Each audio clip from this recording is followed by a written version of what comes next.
India ने इस England Ireland दौरे पर 10 में से सिर्फ एक मैच जीता। ये ज्यादा बड़ी खबर है या रोहित शर्मा ने लॉर्ड्स के आइकॉनिक मैदान पर एक आइकॉनिक सेंचुरी बनाई, वो भी उस सिचुएशन में जहां हर तरफ से खबरें आ रही थी कि रोहित शर्मा का रिटायरमेंट अब दूर नहीं है और लॉर्ड्स वनडे उनका लास्ट वनडे मैच होने वाला है। उस प्रेशर में रोहित शर्मा ने जो पारी खेली है वो रिमार्केबल है और उस पर सोशल मीडिया में जो बातें हो रही हैं वो ऑब्वियसली होनी चाहिए। बट पर्सनली आप अगर मेरे से पूछें तो मुझे कोई डाउट नहीं था कि रोहित शर्मा अभी भी इस तरह की पारी खेल सकते हैं। इवन तो मैं ये भी कहूँगा कि कल जो रोहित शर्मा ने पारी खेली, आप अगर उनकी पारी में या बल्लेबाजी में वो फ्लो देखें ना, जैसा रोहित शर्मा का साल भर पहले या कुछ दिनों पहले दिख रहा था, वो फ्लो आपको वैसा नहीं दिखेगा। बट स्टिल अपने बेस्ट पर ना होते हुए भी वो इस तरह की पारी खेलने की काबिलियत रखते हैं जो उन्होंने कल के दिन पर खेल करके दिखाई। तो रोहित शर्मा की बात एक तरफ, बट मैच की बात आपको करनी पड़ेगी, इस सीरीज की बात आपको करनी पड़ेगी, वनडे सीरीज की बात आपको करनी पड़ेगी, क्योंकि 2027 का वर्ल्ड कप जिसको ध्यान में रख के ये सब बातें हो रही हैं वो ज़्यादा दूर नहीं है, मैचेस भी बहुत ज़्यादा बचे नहीं हैं। तो सबसे पहले इंडिया की टीम ने जो कल मैच गंवाया वहां पर दो तीन चीजें बहुत इंपॉर्टेंट, और सबसे इंपॉर्टेंट है आपकी फास्ट बॉलिंग।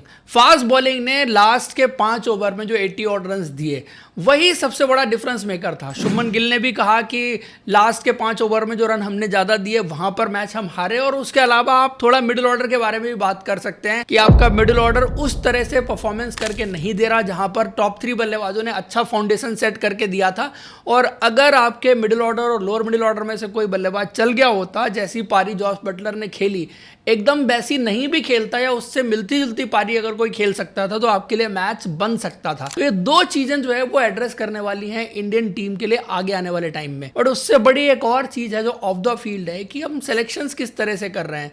कुलदीप यादव पूरे दौरे पर बाहर बैठे रहे, एक भी गेम उनको खेलने का मौका नहीं मिला। और जिस तरह की ये कंडीशंस थी, यहाँ पर आपने हर्ष दुबे को इस टीम में शामिल किया था, एक तरफ जैकब बैथल और सैम करन, इन दो गेंदबाजों ने जिस तरह से गेंदबाजी की, इंग्लैंड के लिए पूरा मैच इन दोनों ने ही बेसिकली टर्न किया। और मेनली जो जैकब बैथल का स्पेल था जहां पर उन्होंने रन चोक किए, क्योंकि उनके खिलाफ 2 राइट हैंडर सामने थे, विकेट जिस तरह का था, उनकी पेस पर बॉल जिस तरह से फंस रहा था, शॉट लगाना आसान नहीं हो रहा था। बट इंडिया के पास एक ही ऑप्शन था, सिर्फ और सिर्फ अक्षर पटेल, और वो भी पहली पारी में था आपके पास, दूसरी पारी की बात नहीं थी। क्योंकि जैसे जैसे मैच आगे जाता गया विकेट का नेचर थोड़ा सा 50 ओवर क्रिकेट में चेंज जरूर होता है। ये T20 क्रिकेट नहीं है जहां पर विकेट का नेचर चेंज नहीं होता, जैसा विकेट शुरू में होता है आपका थ्रू आउट 40 ओवर उसी तरह से रहता है। तो वो बाय द टाइम जैसे जैसे धूप लगती रहती है विकेट का नेचर चेंज होता है। तो इंडिया के पास एक और स्पिनर होना चाहिए था मेरे हिसाब से। इधर कुलदीप यादव को आप खिलाते, अब कुलदीप यादव को लेकर के क्या सोच है कि आप एक्सपेरिमेंट कर रहे हैं, बिना कुलदीप यादव के टीम बना सकते हैं, और क्या लॉजिक है कुलदीप यादव को बाहर रखने का कि आपको बैटिंग डेप्थ थोड़ी सी ज़्यादा मिल जाए। आज तो आप 8 नंबर पर जो है गुरनूर बराड़ को खिला रहे हैं, हर्षदीप सिंह को खिला रहे हैं। यहाँ तो अगर आप फास्ट बॉलर की जगह पर कुलदीप यादव को रखते तो सेम आपकी टीम वैसी बनती जैसी आप कुलदीप यादव को रख के खिलाते। आप 3 fast bowler plus Kuldeep Yadav plus अक्षर पटेल, इस कॉम्बिनेशन के साथ भी जा सकते थे। बट आई डोंट नो क्यों टीम मैनेजमेंट ने उस कॉम्बिनेशन को रिफ्यूज़ किया। क्या ये मैच जीतना या सीरीज जीतना उनके लिए इतना इंपॉर्टेंट नहीं था? अगर देखिए आप तैयारी कर रहे हैं, एक्सपेरिमेंट कर रहे हैं, मुझे समझ में आता है। एक्सपेरिमेंट्स क्यों हो रहे हैं? क्योंकि आपकी फास्ट बॉलिंग एक प्रॉब्लम है, आप और ऑप्शंस चाहते हैं कि आपके पास फास्ट बॉलिंग के ज़्यादा से ज़्यादा ऑप्शंस हों। लेकिन कितने ज़्यादा ऑप्शंस हों ये भी आपको देखना पड़ेगा कि आपको चाहिए कितने ऑप्शंस, है ना। आप हर मैच में एक नया फास्ट बॉलर ला के खिला रहे हैं, वो भी ठीक नहीं है। और बहुत ज़्यादा आप नए फास्ट बॉलर्स को रोटेट करेंगे तो वो भी आपके लिए प्रॉब्लमेटिक है। एटलीस्ट आप 2 ऑप्शंस बनाइए, श्योर शॉट बनाइए। ये नहीं कि आपने 4, 5, 6 बना दिए और उन 6 में से भी कोई ऐसा नहीं है जो आपके लिए बहुत रिलायबल प्लेयर बने। क्योंकि आप नंबर ऑफ मैचेस देखिए वो उतने ही हैं, और कितने प्लेयर को कितने मैचेस खिलाए जा सकते हैं वो आपको कैलकुलेट करना पड़ेगा। मैं इसलिए कह रहा हूं कि अगर आप इंडिया का फास्ट बॉलिंग का कॉम्बिनेशन अगर देखो, जसप्रीत बुमराह फॉर श्योर रहने वाले हैं। अभी तक के सारे मैचेस देखने के बाद और सारे नए नए फास्ट बॉलर देखने के बाद मैं आज की डेट में ये दावे के साथ कह सकता हूं कि Mohammad Siraj second best choice होने चाहिए इंडिया की इस टीम के 2027 के प्लान्स में। लेकिन मोहम्मद सिराज वनडे क्रिकेट नहीं खेल रहे हैं, जो भी रीज़न है। देखो सिराज के साथ कंप्लेंट्स क्या हैं कि जो T20 क्रिकेट में आप पिछले कुछ सालों में देखते थे, कई बार वो बहुत एक्सपेंसिव हो जाते थे, डेथ ओवर की बॉलिंग उनकी उतनी अच्छी नहीं रहती। लेकिन आपकी टीम में आपको एक नई बॉल का अच्छा तेज गेंदबाज भी चाहिए जो आपको अपफ्रंट विकेट लेके दे, जो कि इस सेटअप में भी मुझे मिसिंग दिखाई देता है। आप नए नए प्लेयर्स जरूर खिला रहे हैं, जिस तरह की सोच आपकी है, हिट द डेक बॉलर आपको चाहिए, मिडिल ओवर्स में आपके काम आएंगे, जहां पर आपको विकेट्स नहीं लेके दे पाता वहां पर एक्स्ट्रा पेस, एक्स्ट्रा बाउंस वो आपके काम आ सकता है, एब्सोल्युटली फाइन। लेकिन आपको एक चीज और एड्रेस करनी है कि आपके पास बेस्ट न्यू बॉल बॉलर भी होना चाहिए, जो नई गेंद थोड़ी बहुत हरकत कर रही है, मूवमेंट हो रही है, उसका फायदा उठा के विकेट निकाले। उस स्टोरी में कोई भी प्लेयर अभी आज की डेट में फिट होता हुआ नहीं दिखाई दे रहा है। आप किसी भी प्लेयर की बात कर लीजिए, आप प्रसिद्ध कृष्णा को नई गेंद देते हैं बट उनका नेचुरल लेंथ थोड़ा पीछे है, और जब भी वो आगे गेंद करने के लिए जाते हैं तो फिर उनको प्रॉब्लम्स आती हैं, वो फ्रीबीज भी देते हैं, उनको चौके भी पड़ते हैं, और शायद वो उतना अच्छा कंट्रोल नहीं करते। हाँ, वन चेंज जब गेंदबाजी करने के लिए आते हैं, उस स्टेज पे पहुंचते हैं, तो थोड़ा सा गेंदबाजी उन्होंने पिछले कुछ मैचेस में देखिए बेटर की है। उसका एक रीज़न ये भी है कि जितने मौके उनको लगातार मिलते हुए चले जा रहे हैं, वो किसी भी प्लेयर को ग्रो करने के लिए हेल्पफुल होते ही हैं, जो कि उनको मिल रहे हैं। तो उन्होंने थोड़ा बहुत इंप्रूवमेंट या ग्रोथ जो है वो दिखाई है, वो मैं समझ सकता हूं। बट सेकंड, आपका जो फास्ट बॉलर है, जो होना चाहिए मेरे लिहाज से, जो है वो मोहम्मद सिराज ही होना चाहिए। आपको पहले बॉलर चुनने हैं, पहले ये नहीं देखना है कि आपके लिए थोड़ी बैटिंग कौन करके दे देगा, उसके बाद आप बॉलर चुने। आपको पहले तो बॉलर ही चुनने पड़ेंगे, और 2 तो आपको बॉलर ही चुनने पड़ेंगे। तीसरा हो गया आपके लिए हार्दिक पांड्या, जो कि अभी आएंगे, अभी सेटअप का हिस्सा नहीं है, लेकिन हार्दिक पांड्या जब भी जिस दिन भी आएंगे इस टीम में तो वॉक इन करेंगे, उसमें कोई दो राय नहीं है। 3 आपके फास्ट बॉलर हो गए। मैं प्लेइंग 11 में खेलने वालों की बात कर रहा हूं पहले। उसके बाद चौथा प्लेयर आपका कौन सा होना चाहिए? अभी तक आप सारे प्लेयर उठा के देख लीजिए जितने खेले हैं पिछले 1 साल में, 1.5 साल में, उसमें हर्षित राणा जो है वो अगले बेस्ट प्लेयर नजर आते हैं। चैंपियंस ट्रॉफी में भी उन्होंने बड़ी जबरदस्त गेंदबाजी की थी, उनके पास वेरिएशन भी है, उनके पास वो एक्स्ट्रा पेस भी है, हार्ड लेंथ भी आके हिट कर सकते हैं, डेथ में भी गेंदबाजी कर सकते हैं, उनके पास काबिलियत है, प्लस वो एड ऑन जो बैटिंग थोड़ी बहुत लेके आ सकते हैं वो उनके पास है। उनको अपनी इंजरीज पे ध्यान रखना पड़ेगा, और इसी को लेकर के शुभमन गिल थोड़ा सा डिसअपॉइंट भी हैं कि हर्षित राणा T20 सीरीज में आए, वहाँ पर 2 मैच खेल करके वो दोबारा से इंजर्ड हो गए, और अभी वो वनडे सीरीज नहीं खेल पा रहे हैं। तो हर्षित राणा एक बहुत इंपॉर्टेंट प्लेयर हो सकते हैं, क्योंकि आपने उनको खिलाया भी लंबे टाइम से है। सबसे ज़्यादा एक्सपोजर अगर किसी प्लेयर को मिला हुआ है वो हर्षित राणा है। देन जो है वो प्रसिद्ध कृष्णा आते हैं। ये तो आपके प्लेइंग 11 के फास्ट बॉलर हो गए, जो आप अभी 4 मान लीजिए कि वो आपके रहने वाले हैं। अब आपके पास 2 एक्स्ट्रा फास्ट बॉलर और होने चाहिए, 6 फास्ट बॉलर आपको इंक्लूडिंग हार्दिक पांड्या आपके पास होने चाहिए, जो 2027 के वर्ल्ड कप के पॉइंट ऑफ व्यू से होने चाहिए। प्रसिद्ध कृष्णा पे आपने काफी इन्वेस्टमेंट कर दी है, और मुझे नहीं लगता है कि अब आपको यहां से पीछे मुड़ के देखना चाहिए कि आप प्रसिद्ध कृष्णा के बियॉन्ड देखें, क्योंकि एक पर्टिकुलर रोल है, जिस रोल में आप हर्षित राणा को देख रहे हैं, जिस रोल में आप जो मिडिल ओवर की गेंदबाजी है वो देख रहे हैं, वहां पर आप प्रसिद्ध कृष्णा को भी फिट कर सकते हैं। लेकिन प्रसिद्ध कृष्णा इतना खेलने के बावजूद भी वैसे रिजल्ट दे नहीं पाए हैं, तो मैं तो पर्सनली थोड़ा सा डाउटफुल हूं। लेकिन हाँ, ये देख रहा हूं पिछली 2 सीरीज से कि performance by the time gradually improve भी हो रही है। ये भी एक फैक्ट है। आईपीएल में भी उन्होंने अच्छी गेंदबाजी की थी, इस सीजन भी, तो वो उनको आप कंसीडर कर सकते हैं। बट गुरनूर बरार को ये लेके आए हैं। गुरनूर बरार जो है अभी बहुत यंग है, बहुत कम मैचेस उन्होंने खेले हैं। उन्होंने अपनी गेंदबाजी से इंप्रेस किया है, अपनी पेस से भी, अपने एक्स्ट्रा बाउंस से भी। It is just because of inexperience. कभी कभी जो है वो बहुत एक्सपेंसिव जरूर गए हैं, लेकिन अगर उनको रेगुलर मौके मिलें, जैसे आप रोटेशन में खिला रहे हैं, एक बॉलर को आप कंसिस्टेंट खिलाइए, बाकी आप रोटेट करते रहिए। गुरनूर बरार को अगर आप कुछ मौके और दे सकते हैं, आप उनको खिला सकते हैं, और वो थोड़ा बहुत बल्ला भी घुमा सकते हैं। ये भी आपने देखा है, इस मैच में ही आपको देखने को मिला होगा, या पहले भी जो थोड़ा बहुत देखा है।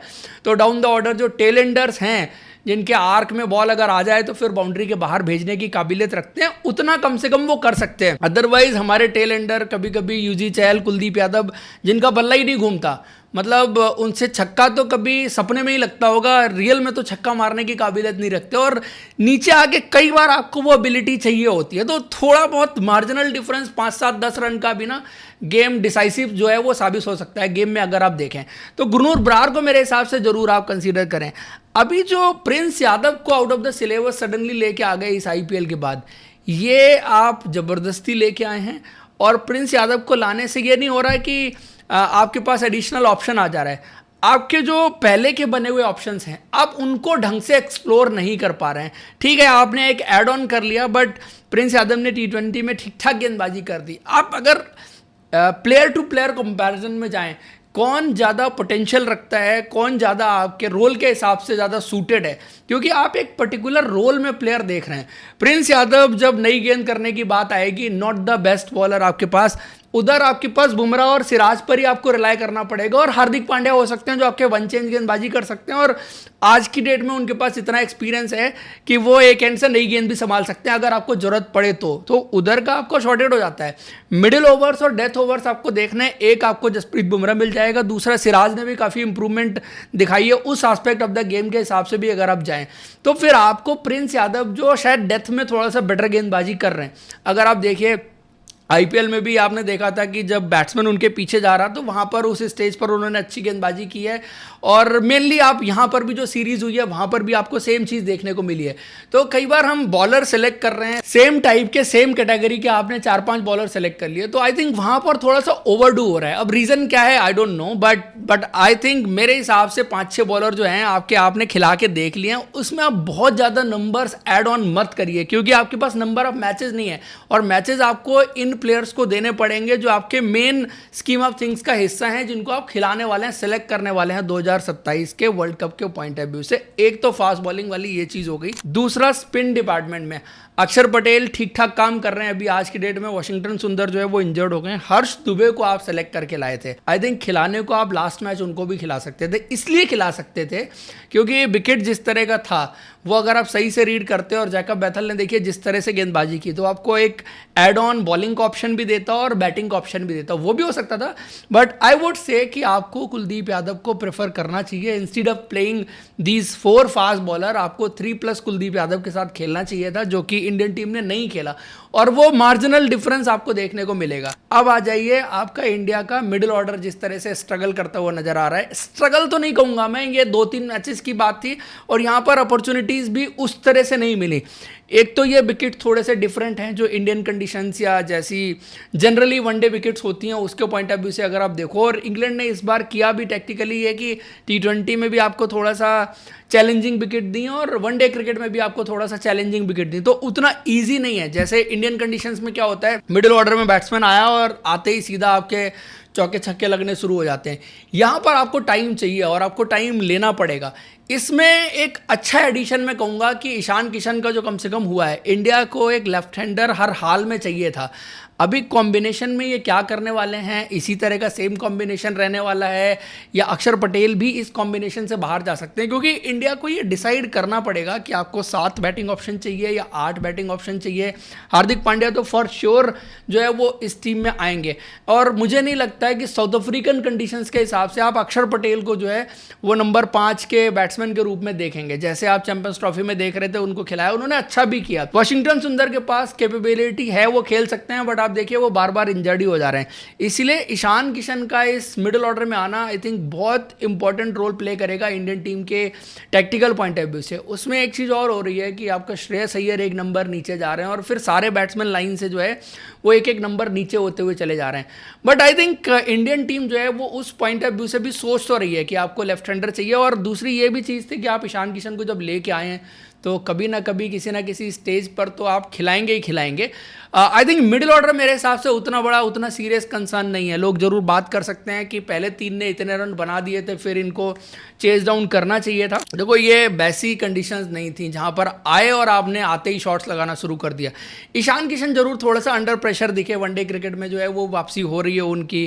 केएल राहुल पिछला मैच खेले नहीं थे, ये वाला मैच खेले, तो यही 2 प्लेयर थे मेनली जो 3 के बाद आए। श्रेयस अय्यर तो लगातार रन बना ही रहे हैं, जिनके बारे में आपको कोई ज़्यादा ऐसा कंसर्न होना चाहिए था। Mainly I think fast bowling है जहाँ पर काफ़ी ज़्यादा चेंजेस भी हो रहे हैं, सब कुछ हो रहा है, बट स्टिल इंडिया की टीम जो मैच हारी है वो बॉलिंग की वजह से ही आप कह सकते हैं।